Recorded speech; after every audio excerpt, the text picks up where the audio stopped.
ஜனநாயகத்தில் வந்து தோல்வி வெற்றி சதவீதம் இருந்தாலும் ஸ்டாலின் அவர்கள் வந்து அந்த குளத்தூரில் வந்து தோற்றது எனக்கு கொஞ்சம் சங்கடமாக இருந்தது. அதுக்காக ஒரு நண்பனுங்கிற முறையில், நட்பு முறையில் அவரை போய் நான் பார்த்தேன். சரியா சொல்லி நான் போயிட்டு இருக்கும்போது திடீர்னு ஒருத்தர் ஒரு மீடியா ஆள் மாதிரி தெரியல, ஒரு சின்ன ஃபோன் வச்சுக்கிட்டு விஜய் ஒரு முதலமைச்சர் இருக்காரு அப்படின்னு சொன்னேன். நான் என்ன இன்னொன்று வந்து விஜய் மேலே எனக்கு பொறாமை, அரசியல் இல்லாத போது அவர் மேலே எனக்கு ஏன் பொறாமை? சின்ன வயசுலேருந்து அவர் பார்த்துட்டு இருக்காரு. அவர் சிஎம் ஆனதில் எனக்கு என்ன பொறாமை? இங்கே 2 பெரிய கட்சிகளை எதிர்த்து தனி ஆளை வந்து ஜெயிச்சிருக்காங்க. அது நம்ம சினிமா இண்டஸ்ட்ரியிலிருந்து. அனைவருக்கும் வணக்கம். இந்த தேர்தல் முடிவுகள் வந்த பிறகு என்னை பற்றி வந்து ஒரு 2-3 விமர்சனங்கள் வந்து சோசியல் மீடியாவில், அரசியல் உலகத்தில் பரவலாக வந்து பரவிக்கிட்டு இருக்கு. அதுக்கு வந்து நான் வந்து விடை கொடுக்கலன்னு சொன்னால் அதே வந்து உண்மையாயிடும் அப்படின்னு ஆகிடும். நான் வந்து நேற்று பெங்களூர் போகும்போது நீங்கள்லாம் இங்கே வந்திருப்பீங்க, ஏர்போர்ட்டில் யாரோ வந்திருப்பீங்க. அங்கே வந்து நீங்கள் கேள்வி கேட்பீங்க, அது வெளியே கொடுத்துடலான்னு இருந்தேன். அப்போ நீங்கள் யாரும் அங்கே இல்லை. அதுக்கு அப்படியே பெங்களூர்லேருந்து திரும்பி வரும்போது கூட அங்கே மீடியா யாருமே இல்லை.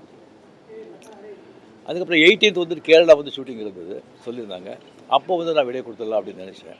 நீங்கள் அங்கே வரலன்னா கூட முதல்ல சொல்லிவிட்டு அங்கே வர சொல்லி வெளியே கொடுத்துடலான்னு நினச்சேன். அது ஷூட்டிங் வந்து போஸ்ட்போன் ஆகிடுச்சு. ஸோ இங்கே ரொம்ப இன்னும் தள்ளக்கூடாது அப்படின்னு சொல்லி உங்களெல்லாம் நான் கூப்பிட்ருக்கேன். ஃபஸ்ட்டு வந்து தேர்தல் முடிவுகள் வந்த உடனே நான் வந்து ஸ்டாலின் சாரை போய் பார்த்தது, அது கொஞ்சம் விமர்சனங்கள் வந்தது. ஸ்டாலின் சார் அவர்களே என்னுடைய 38-40 ஆண்டு நண்பர். எங்களுடைய நட்பு கொள்கைகள் அரசியலுக்கு அப்பாற்பட்டது. ஜனநாயகத்தில் வந்து தோல்வி வெற்றி சகஜம் இருந்தாலும் ஸ்டாலின் அவர்கள் வந்து அந்த குளத்தூரில் வந்து தோற்றது எனக்கு கொஞ்சம் சங்கடமாக இருந்தது. அதுக்காக ஒரு நண்பனுங்கிற முறையில், நட்பு முறையில் அவரை போய் நான் பார்த்தேன். அதுக்கு வந்து நான் வந்து இங்கே விஜய் வந்து சிஎம் ஆகக்கூடாது, பவருக்கு வரக்கூடாது, அதை தடுக்கிறதுக்கு வந்து ரஜினி அங்கே போயிருக்காங்க, வேறு ஏதோ 2 பெரிய பார்ட்டியை வந்து சேர்க்கணும்னு சொல்லி பேசுகிறாங்க அப்படின்னு சொல்லி விமர்சனங்கள் வெளியே வருது. அந்த சூழ்நிலையில் தான் அதெல்லாம் பேச முடியுமா? அப்படி பேசுகிற ஒரு தரங்கெட்ட ஆள் ரஜினிகாந்த் இல்லை. அது வந்து தெளிவுபடுத்துகிறாங்க. 2வது வந்து நான் அவர் வந்து வாழ்த்து சொல்லலை, ஏர்போர்ட் போகும்போது வாழ்த்து சொல்லலை. அவர் ஜெயித்த உடனே எக்ஸ் தளத்தில் வந்து என்னுடைய வாழ்த்துக்களை தான் வந்து அவருக்கு வந்து பதிவிட்டார். நான் 2016 அரசியலுக்கு வர்றேன்னு சொன்ன பிறகு நான் ஏர்போர்ட்டுக்கு போகும்போது யூஸ்வலாக அங்கே இருக்கிறவங்க அந்த போர்டிங் கார்டு வாங்கிறதுக்கு இருப்பாங்க, அவங்களுக்கு கேட்குறது தான் வழக்கம், மீடியா யாராவது இருப்பாங்களா அப்படின்னு. அதே இதில் வந்து மீடியா யாராவது இருப்பாங்களான்னு கேட்டேன். பெங்களூர் போகும்போது மீடியா யாரும் இல்லைன்னு சொன்னாங்க. சரியா சொல்லி நான் போயிட்டுருக்கும்போது திடீர்னு ஒருத்தர் ஒரு மீடியா ஆள் மாதிரி தெரியல எனக்கு, ஒரு சின்ன ஃபோன் வச்சுக்கிட்டு விஜய் ஒரு முதலமைச்சர் இருக்கார் அப்படின்னு சொன்னேன். நான் என்ன செகண்ட் ஷாக், அது மீடியா மாதிரியே தெரியல எனக்கு, ஃபோன் வச்சு நான் அப்படியே பார்த்து சிரிச்சு நான் போயிட்டேன். அதுக்கு வந்து வாழ்த்துக்கள் சொல்லலை அப்படின்னு சொல்லி அதுக்கு ஒரு விமர்சனம். இன்னொன்று வந்து விஜய் மேலே எனக்கு பொறாமை அப்படின்னு. நான் அரசியல் வந்து இல்லை, அரசியல் தான் நான் இல்லைன்னு சொல்லி விலகி ஆச்சு. அரசியல் தான் இல்லாத போது அவர் மேலே எனக்கு ஏன் பொறாமை? ஒருவேளை கமல்ஹாசன் ஏதாவது முதலமைச்சர் தான் எனக்கு பொறாமை வந்திருக்குமோ என்னமோ தெரியாது. அப்போ கூட வந்திருக்காது, கிடைக்காம இருக்கிறது கிடைக்காது. ஸோ இன்னொன்று வந்து எனக்கும் விஜய்க்கு வந்து எனக்கும் விஜய்க்கு வந்து ஒரு ஜெனரேஷன் கேப், கிட்டத்தட்ட 25 years டிஃப்ரென்ஸ். நான் முதலையே சொல்லியிருக்கேன், நான் வந்து விஜயை வந்து நான் இதை கம்பேர் பண்ணிக்கிட்டால் அது எனக்கு நல்லது இல்லை, கெட்ட பேர். விஜய் என்னை பற்றி கம்பேர் பண்ணிக்கிட்டால் அவருக்கு நல்லது இல்லை. சின்ன வயசுலேருந்து அவர் பார்த்துட்ருக்காரு. அவர் சிஎம் ஆனதில் எனக்கு என்ன போகிறாங்க? அது இவ்வளோ சின்ன வயசில் 52 வயசில் எம்ஜிஆர் என்டிஆர் சாதனை பண்ணுறதை விட அதை விட ஜாஸ்தி. கம்ப்ளீட்டாக சென்டர் பிஜேபி எவ்வளோ பெரிய பவர்ஃபுல் சென்டர். இங்கே 2 பெரிய கட்சிகளை எதிர்த்து தனி ஆளை வந்து ஜெயிச்சிருக்காங்க.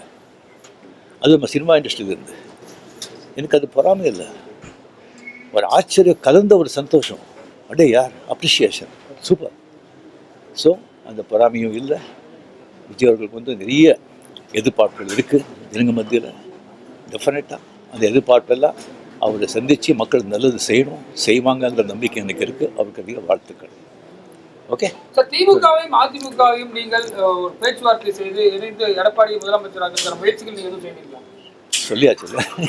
உங்க ரசிகர்கள் என்ன சொல்றாங்கன்னா, நீங்க கட்சி ஆரம்பிச்சா நீங்க சிஎம் ஆயிருக்கலாம், கால சூழ்நிலை ஆகலன்னு ஒரு வருத்தப்பட்டாங்க. சில பேர் சொல்றாங்க நான் வந்து ஏன் அரசியலுக்கு நான் வரலையே சொல்லி ஒரு 3 பேஜுக்கு வந்து கம்ப்ளீட்டாக அறிக்கை வந்து எதுக்கு என்ன ஆச்சுன்னு சொல்லி கிளியராக நான் சொல்லியிருக்கேன். அது தெரிஞ்ச பிறகு அவங்க சொல்கிறாங்கன்னு சொன்னால் அந்த ஆத்தங்கம் இருக்கும், இல்லைன்னு சொல்ல வரல. அது தெரிஞ்ச பிறகும் ஏன் வரல அப்படின்னு சொன்னாங்கன்னா எனக்கு வந்து ஒன்றும் சொல்ல தெரியல. இனிமேல் உங்கள் ரசிகர்களை கட்டமைக்கிறதுல என்ன மாதிரி இருக்கும்? இல்லைங்க, நான் முதலியே சொல்லியாச்சு, அவங்கவுங்க எந்தெந்த பார்ட்டி எந்தெந்த விஷயம் பண்ணுறீங்களோ அதை நீங்கள் தாராளமாக நீங்கள் போங்க அப்படின்னு முதலியே நான் சொல்லியாச்சு. எத்தனை மாட்டி நான் சொல்லுவேன், நீங்களே சொல்லுவேன். ஆக்ட் பண்ணுறாங்களே சொன்னால் அரசியல் வேறு, ஆக்ட் பண்ணுறது வேறு.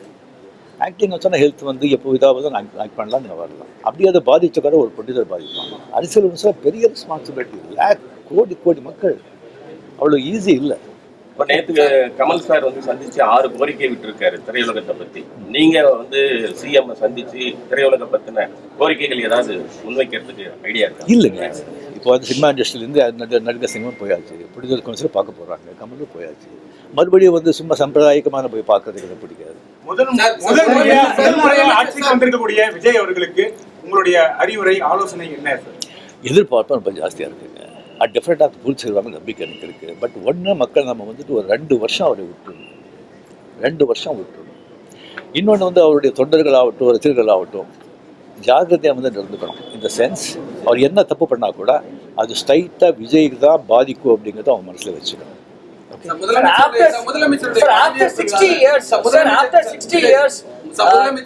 நான்-திராவிடியன் பார்ட்டி வந்திருக்காங்க, ஒரு திராவிட கட்சி இல்லாத ஒரு கட்சி வந்து தமிழகத்தை ஆளுறாங்க. இது என்ன மாதிரியான இம்பாக்ட் கிரியேட் பண்ணணும்? சரிங்க, ஒரு 60 ஆண்டுகள் பார்த்துட்டாங்க. ஒரு மாற்றம் தேவை. அந்த மாற்றத்தை கரெக்டாக வந்து விஜய் வந்தாங்க.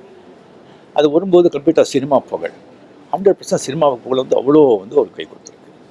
இளைஞர்கள், லேடிஸு அண்ட் சோஷியல் மீடியா, அது நல்ல ஒரு காய். ஓகே, ஏற்கனவே முதலமைச்சருடைய பதவியேற்பு விழாவில் நீங்கள் சிறப்பு விருந்தினராக கலந்துருக்கீங்க. விஜய் பதவியேற்கும் போது உங்களுக்கு அழைப்பு வந்துச்சா? நீங்கள் கலந்து கொள்ளாத போதும் அது ஒரு சமூக வலைதளங்களில் சில கருத்துக்களை முன் வச்சிருந்தாங்க.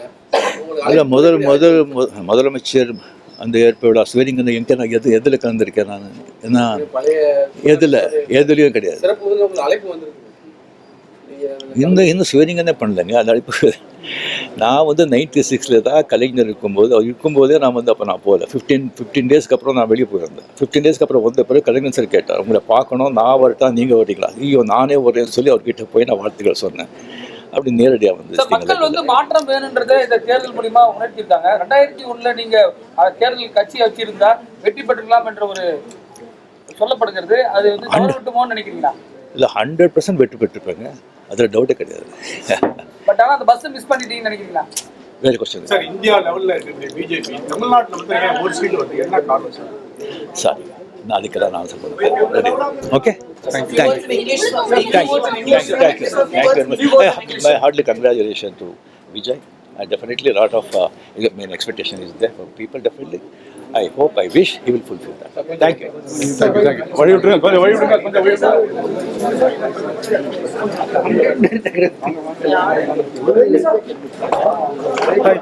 Thank you.